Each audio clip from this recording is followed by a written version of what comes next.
In a series of tweets, former National Security Advisor John Bolton said Friday he has regained control of his personal Twitter account, claiming the White House refused to provide access to it after he resigned in September. Are you concerned that they're trying to stop you from testifying? I don't know what you'll have to ask the White House. But I can say definitively we have regained control of the Twitter account. Twitter detached the White House software. We have regained control of the Twitter account. Bolton on Friday tweeted this, in part, speaking up since resigning as National Security Advisor, the White House refused to return access to my personal Twitter account out of fear of what, I may say. To those who speculated I went into hiding, I'm sorry to disappoint. President Trump and the White House have rejected Bolton's claims that they shut down his account. John Bolton has just gone back on Twitter. His account was frozen for 2 months. Did you guys freeze his account? No, of course not. Of course not. No, I actually had a good relationship with John. We disagreed on some things and some methods, but I actually had a good relationship. Ambassador Bolton today with this nonsense about Twitter wanting his dedicated handle. That was never in the possession of the White House, was it? Well, it was his personal account that he continued to use while he was at the White House. I don't know a whole lot about it, but sometimes I'll use my father as an example. Somebody who is of an advanced age may not understand that all you have to do is contact Twitter and reset your password if you've forgotten it. So I'll just leave it at that. Going right to the advanced age attack. There's some reporting, and I'm not making this up, Jonathan Lemire, that Ambassador Bolton may have forgotten his password. Yeah, the White House has said they've had nothing to do with this. There's no software involved. The suggestion the ambassador did forget his password, which, as Mike Barnicle knows, is something that's very easily done. Wow. On the question for you, though, on John Bolton, setting aside his Twitter, is how important do you think he is to the Democratic case? Should they, as the debate we've been having here, should they hold up impeachment proceedings? Should they delay moving forward to get Bolton to testify first? You know, that is a timeline question that I think only Chairman Schiff can answer right now. To a number of points folks have been making earlier, there's a lot of different timelines they have to consider here, right? How many people is it worth continuing to try to pursue to get answers? Some of those folks who have been deliberately and many times name-checked in previous testimony. Let's not forget, over the course of those several days just last week, we heard about John Bolton, we heard about Mick Mulvaney, we heard about Mike Pompeo, several accounts lining up to name them again and again in terms of the role that they played. John Bolton is particularly interesting, obviously, because to Dr. Fiona Hill's testimony, he was the one who referred to some of these dealings to try to hold up aid and a White House meeting for political purposes and investigation into a domestic political rival as a drug deal that was going on. So that's a reference we've heard again and again. Yes, obviously, he would have something to add to this inquiry wherever it's going from here. But on the other hand, you know, folks you talk to on the Hill and Democrats I've talked to say there's a calculation here. And do you hold up proceedings, extend the timeline just to try to get additional testimony that could potentially be helpful to your case? Or does the refusal for people to participate end up becoming part of an obstruction case to be made as well? You know, I interviewed a couple of members of the House Judiciary Committee after day 3 of the public hearings last week. Obviously, if they move forward with articles of impeachment, that would be the committee that then takes that case on. And Pramila Jayapal was saying words like bribery, echoing what Speaker Pelosi had said, words like obstruction. We know now the probe into whether or not President Trump misled the Mueller investigation is something the House is also taking up. Could that become part of this impeachment proceeding as well? So it's not yet clear how narrow or how broad Democrats want to go on this, and politics is probably going to dictate that timeline. Rev, there's no question that testimony from John Bolton would be significant, important, get it on the historical record. But when you look again at these Republicans, we already had bombshell testimony from 10 different people. Lieutenant Colonel Vindman, that was bombshell testimony in terms of what it revealed. Ambassador Sondland, Dr. Fiona Hill, again and again and again down the line. So, yes, it's important to get it on the record, but will testimony from John Bolton suddenly make all these Republicans go, oh, you know what? You're right. We should impeach President Trump? John Bolton can be significant only in terms of public opinion going even further toward an impeachment or removal. He will mean nothing to the Republicans in the Senate, which is going to be the jury here if, in fact, there is a trial. And I think the calculation on whether to wait and do Bolton and others will be political.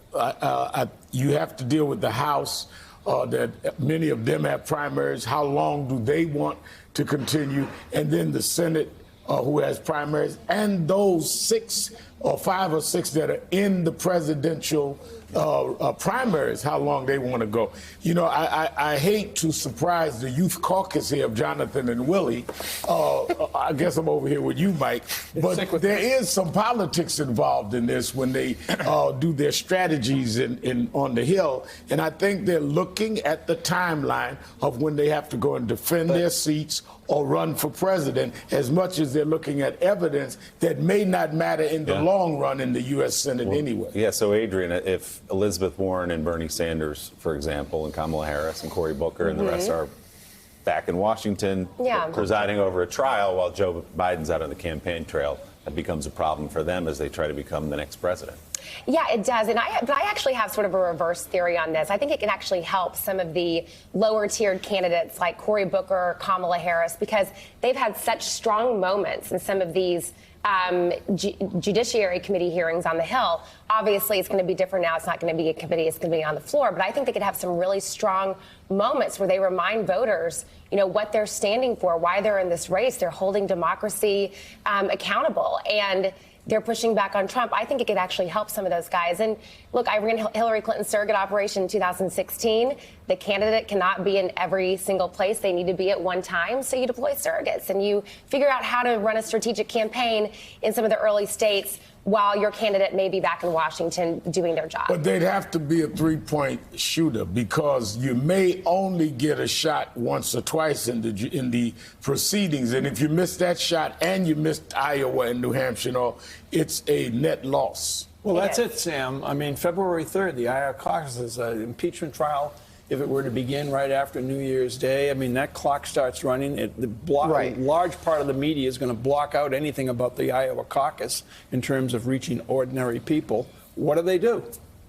No, I mean, that's a legitimate concern, right? If you are Tom Perez or Bernie Sanders or Elizabeth Warren, you have obvious issues with having candidates to be in Washington, D.C. while this whole thing is happening. You can't be in two places at once. And so I understand that. On the other hand, this isn't just about impeachment. I mean, the investigative process here is going to discover and has discovered stuff that will affect our laws and how we conduct diplomacy well beyond Donald Trump. I mean, what we need to find out is, do we need to craft a whole new set of disclosure laws? Do we need to make it more restrictive so that people like Rudy Giuliani can conduct American diplomacy? Do we need to have stricter laws to make sure that the Office of Management and Budget can't just unilaterally cancel foreign aid or has to publicize a reason for doing so?